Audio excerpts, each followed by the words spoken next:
Hi, anyone and everyone. This is Kim, the Humble Hermit from Come As You Are Oracle.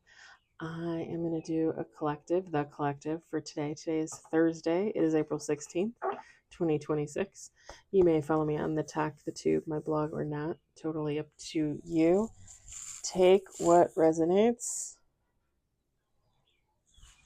Leave what doesn't. If it doesn't fit, don't make it fit. If some of it fits, God's kiss. We love that for you. Whatever doesn't, leave it on the table for someone else. We don't want you taking on energy that wasn't meant for you. We're going to use the Who Spilled the Tea deck. I just got this off of Amazon. It's just a little cheapy deck. It doesn't even say on here, I don't think. Hold on, there's a little book. Maybe it says in the book.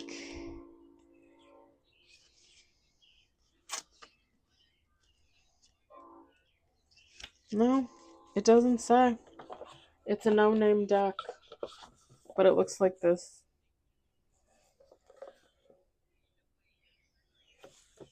I think it was like $14, $16, something like that. We'll see what falls out. We got 4 on the table, 5 on the table.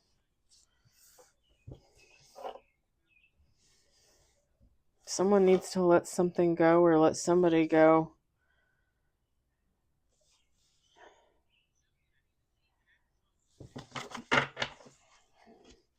Five on the table. Let's do 2 more shuffles.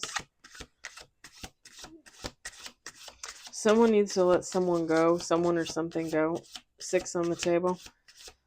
And they need to set boundaries. Like this is somebody can't keep letting somebody or something back into their life. Last shuffle. And someone needs to do some shadow work to figure out why this keeps happening.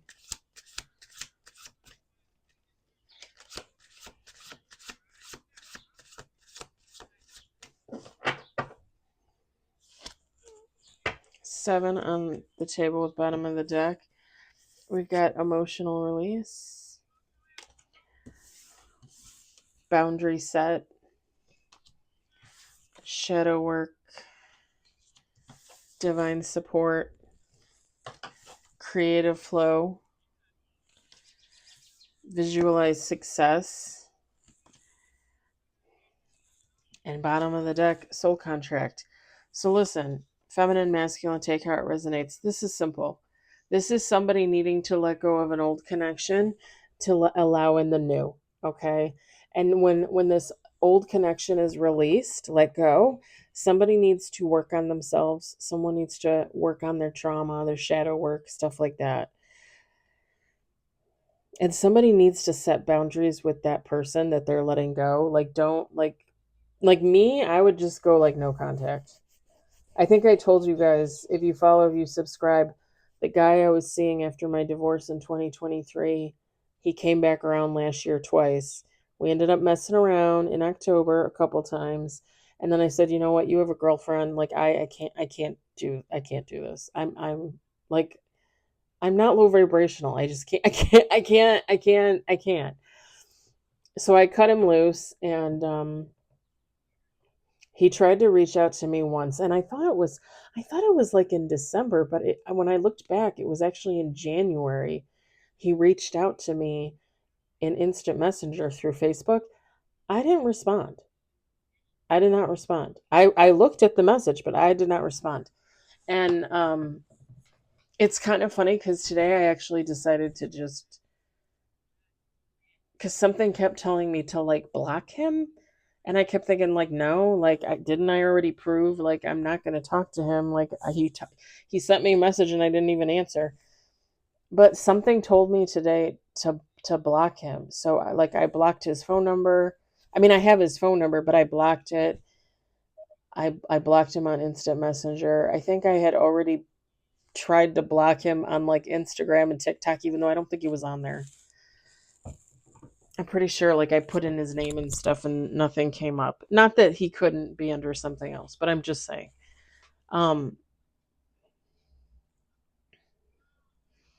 Like, after that last time in October, like, I just real like I'm not going to go back to that. Like he wasn't serious about us. He's not serious about the girlfriend either, apparently. Um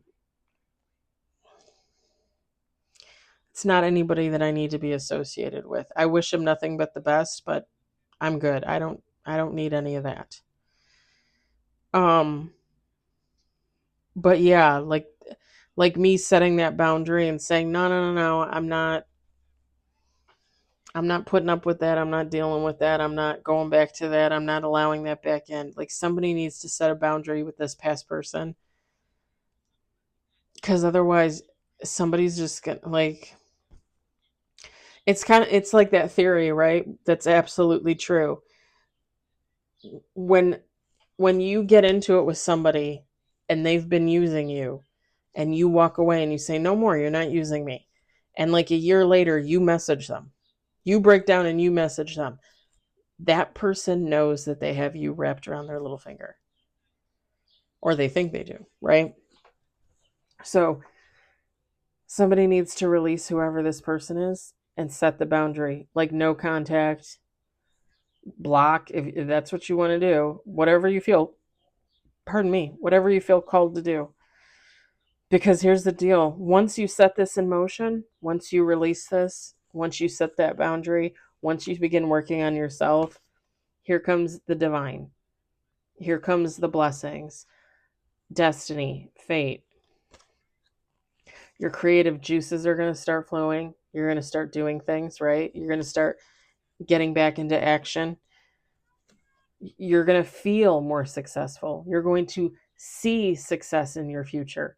Whereas when you are bogged down with negative energy, when you are bogged down with karmic people that you're not supposed to be with, you don't see success. You don't know what creativity is. Usually your life is so full of drama and BS, you have no idea what this is. Been there. Somebody's going to have a soul contract come in, but you have to let go of whatever this is first. And if you're not letting go of an actual person, you might be letting go of memories of a person, right? Feelings for a person, like finally getting over that hump, okay? Also the boundary, if that's the case, like if it's you needing to get over the idea of an old person, right? Like the person is gone, but you still think about them all the time. You might need to set a boundary with yourself. Like I'm not going to think about them. I'm not going to watch them on social media. I'm not going to drive past their house. Yeah, I just said that. I've never done that. And I'm not saying that to sound like an asshole, like, but I've never done that.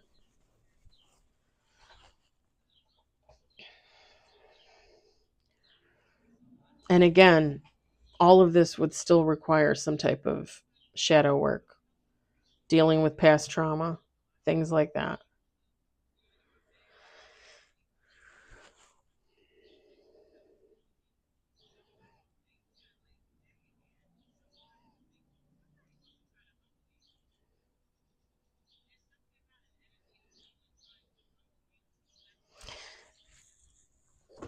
I think I'm going to let this go. I know it's really early. I know that's not a long reading, but soul contract. A fated meeting arrives on time. Lessons in love included. Honor the agreement.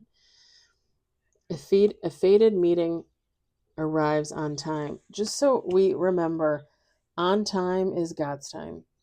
And that is whatever that means for them. And I think we just talked about this yesterday or the day before. Like you could plan on something all you want, but that's going to happen when it's going to happen. And I always say it's in divine timing. That is nothing to do with me and everything to do with them. Pardon me.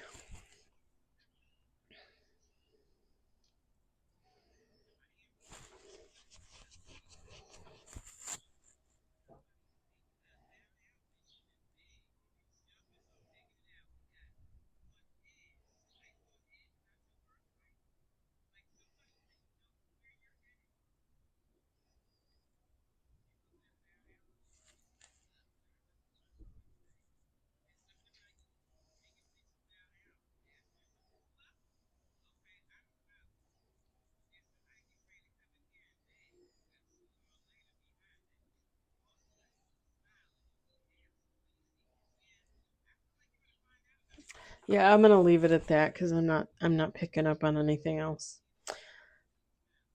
I hope it resonates for somebody. I hope you enjoyed it. I hope, if anything, you were entertained. I hope everybody has a lovely Thursday evening. Talk to you later. Bye.